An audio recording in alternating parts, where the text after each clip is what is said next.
Hey y'all, hope you're doing absolutely amazing. It's Brandon Renas and I'm here to talk about Obama's legacy.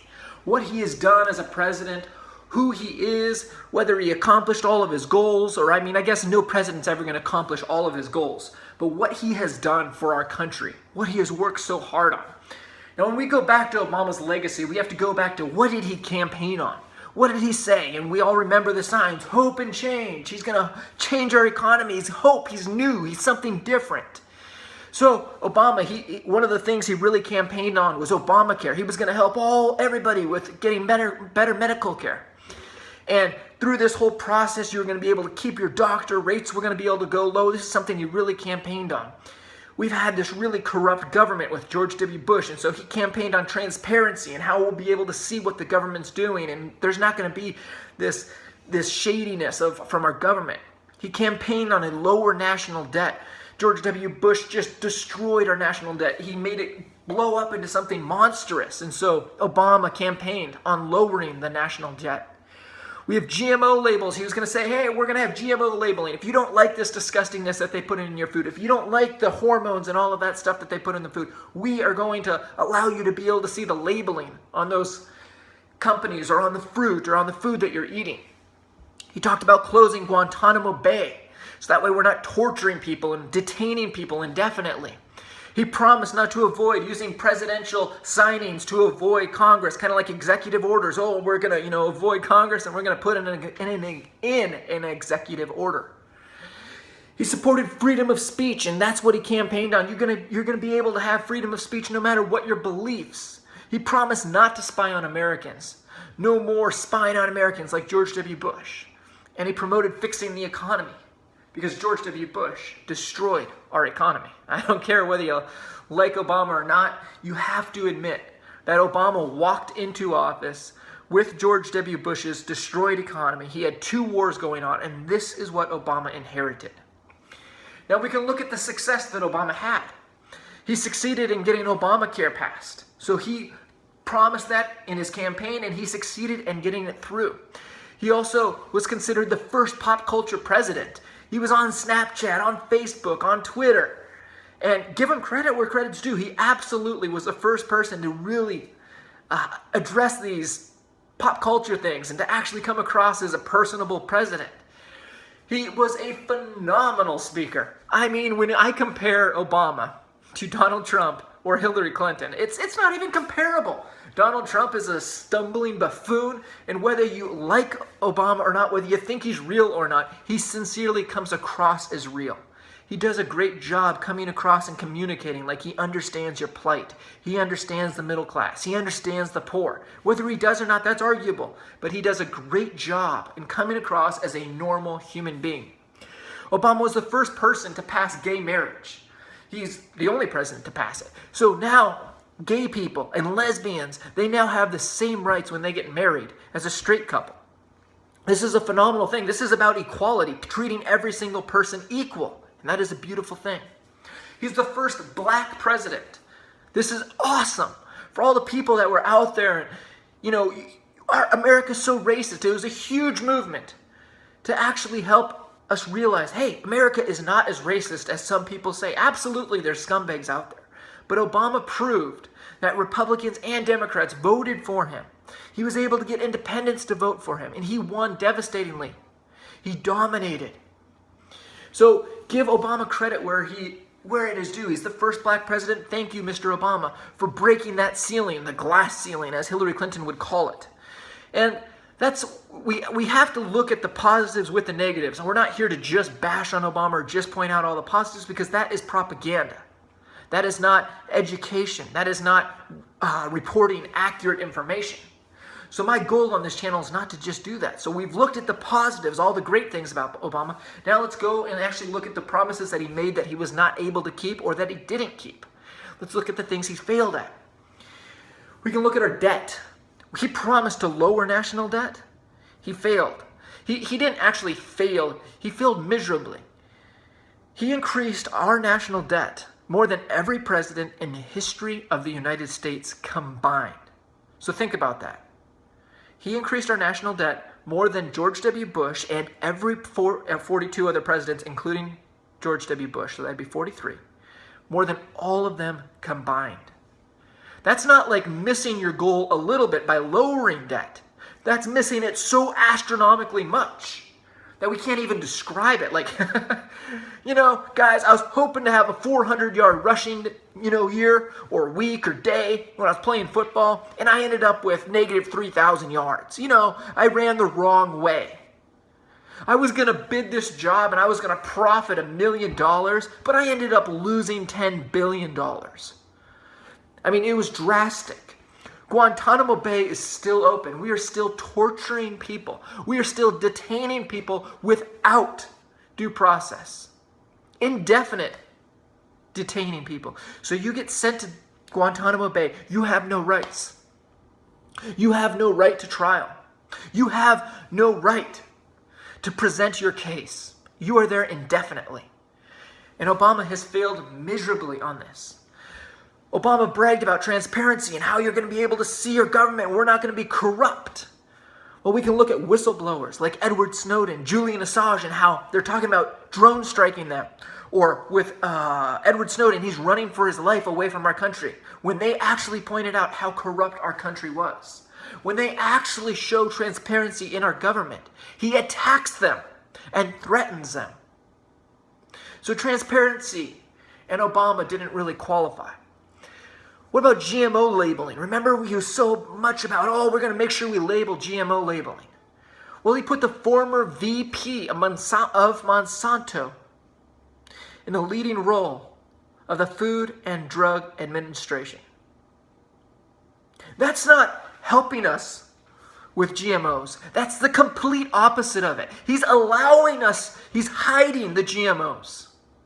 He signed into law the GMO Protection Act. In other words, hey, you guys can put whatever you want in your fruit, in your vegetables, whatever these people are going to eat, and you don't have to say jack squat. And don't worry, we're going to put your VP into a leading role in the FDA.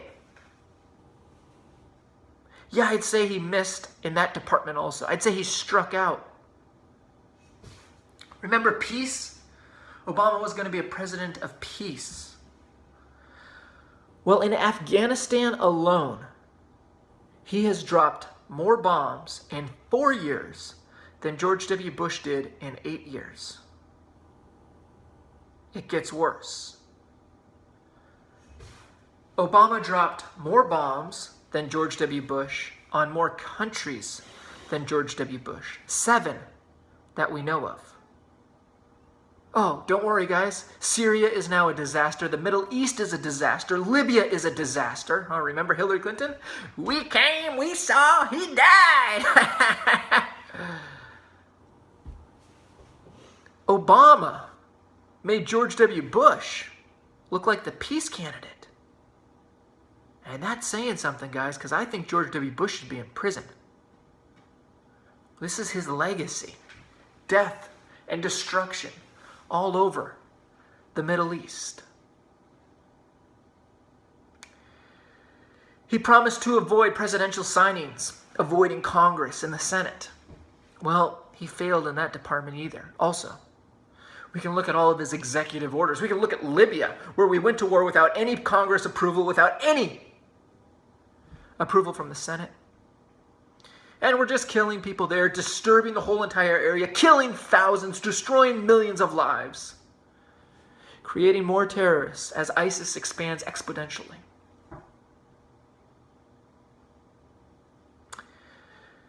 He said he would support freedom of speech. Well, freedom of speech? I guess you could say he has, except, well, we can look at Julian Assange. We can look at Edward Snowden. We can look at all the other whistleblowers. Well, they didn't have freedom of speech. No, you have freedom of speech as long as you actually don't point out the corruption in government. If you point out the corruption in government, you aren't allowed to have freedom of speech. Now, there's still scumbags out there. There's still people out there that have freedom of speech that are not promoting accuracy and who do dislike our country, or dislike our president and things of this kind. Alex Jones comes to mind. So I'm not saying that he destroyed all freedom of speech. We still can freely speak on Facebook and Twitter and YouTube. This video is a perfect example of freedom of speech. So he has not destroyed all of it. I'm not going to try to pretend that. But he has definitely attacked those who pointed out how corrupt our federal government is. And that is not freedom of speech. The Middle East he was supposed to make safer, and it's obviously not. Between all the thousands and thousands of dead, the ISIS expansion all over the world, we've got them in all kinds of countries. Our country's not safer. We've got troops going in and out of Iraq, in and out of Afghanistan. Protecting what? Since Obama's been in office, in 2010, I need to read my notes. The Republicans won House seats, 63 of them, the biggest since 1948. If Obama was doing so great in 2010, the Republicans wouldn't have won 63 seats, the biggest amount since 1948. Since Obama has been in office, the Democrats have lost over 900 state legislature seats. That is devastating if you are a Democrat. That is a mass exodus if you are a Democrat. Now, don't get me wrong, Obama is not the be-all, do-all dictator. He can't just say, bam, and this is going to happen. But as president, you can veto things, you can stop things, you can stop wasteful spending, you can stop wasteful wars, and obviously he has not. Obamacare, that was his baby. That's what he passed. That's what his legacy is supposed to be known for. Rates have gone up over 100% in some states. You were not able to keep your own doctor. 25% the rates have gone up. Deductibles throughout the whole United States. The price for medical care throughout the United States has gone up. The program has been a failure. It's going to fail no matter what. In fact, it might fail before Donald Trump even gets to dissolve it. And this is what Obama is supposed to be known for. Helping people? Do you help people when they end up on a program and the program goes bankrupt? Do you help people when they end up on a program and it fails? Do you help people when you take away their insurance and you force them to buy something else that's more expensive and less quality? Is that help? This is what Obamacare is. If you don't buy our insurance, we will fine you and make you buy our insurance. Could you imagine if Apple bragged about their iPhone sales and like, hey guys, we had record-setting iPhone sales. Man, it was awesome. If people didn't buy our phones, we fined them $500. Woohoo! Look at all our iPhone sales. What a great job we did. If Obamacare was so great, you wouldn't have to fine anyone because they would proudly jump on it. But it has been a disaster from the start. It wasn't even good at the start, not to mention now. Our economy. Now, some people will brag about how good our economy is and how much better it is thanks to Obama. They point out that he's fixed our economy. We have tons of jobs being created. Look at all the employment. The employment numbers have been dropping like a rock. Look at the cars. People own all these cars. Everything's great. So I just want to talk about things from a common sense perspective. Workforce participation rate. That's how many people are out there working. If the economy is going so great, why is workforce participation rate going down? Fair question. In fact, our workforce participation rate is so low, it has never been this low since women were included in the workforce. That's a long time ago, folks. But don't worry, guys, our economy's booming. Now we look at all these jobs and they're created and we go, man, what a great economy. He has to have done something, right? But then we look at Obamacare and how it forces employers that if you have full-time workers, you have to pay for their insurance after you have 10 employees or whatever the number is. Well, these employers go, well, I would rather not pay for Obamacare. It's a failure. So guess what I'm going to do? I'm going to hire part-time workers. So now my 50 employees that I did have, I now have 150 or 200 employees, all part-time, in order for me to avoid Obamacare. But don't worry, guys. Those 50 employees, they now have created 200 jobs. And Obama says, woohoo, look at me, I'm such a great president. This company went from 50 employees to 200 employees. That's 150 employee gain. Yeah, I'm such a great president. Whew. Such a great president. Obama's bragging about cars being sold. This is an example of how great the market is, how the economy is booming, all these record car sales. The car market, the car industry, it was failing, and now there's record amount of car sales. Yeah, that's true. And we also passed a law that forcefully took money from me and handed it to other people and said, hey, if you go buy a car, we'll hand you some money. We'll help you with the down payment.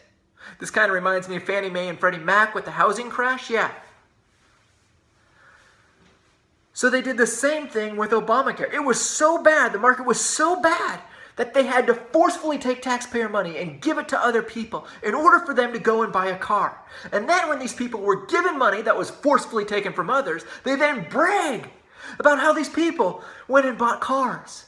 And man, is our market doing so great. Man, I'm so proud of our car industry. Woohoo! Guys, this is not coming from some anti-Obama troll. I want George W. Bush in prison.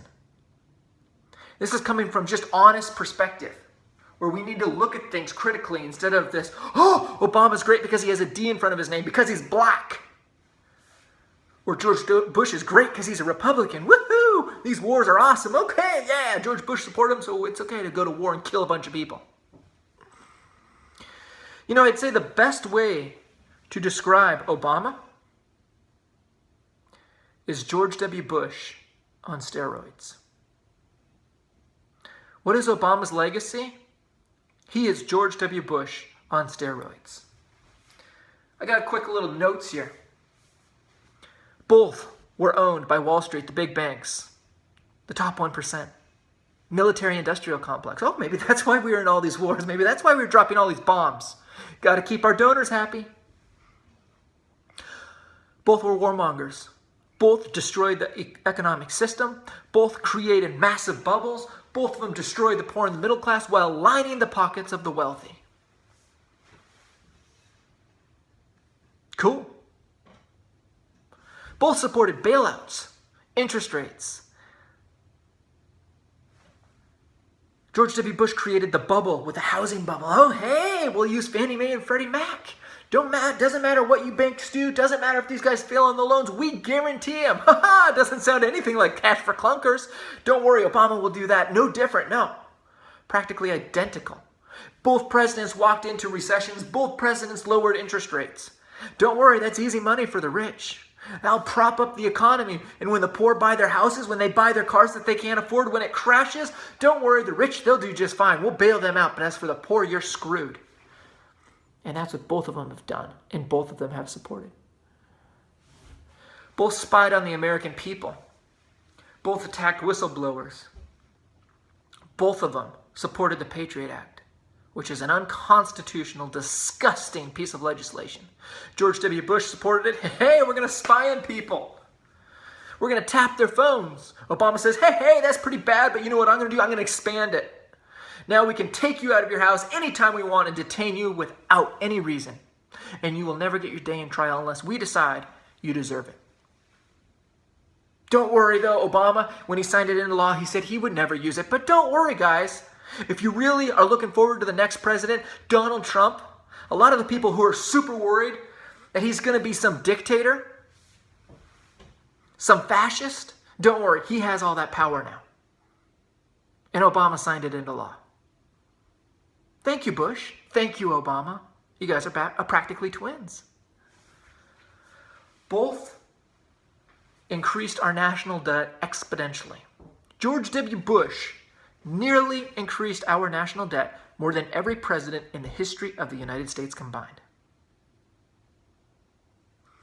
Obama comes into office promising to lower the national debt. And he says, hey, George W. Bush, he didn't really increase our national debt quite enough. You know what I'm going to do? I'm going to outspend George W. Bush and every president in the history of the United States combined. That's what I'm going to do. And that is his legacy. He is George W. Bush on steroids. He says, you know what? George W. Bush didn't screw our country up bad enough.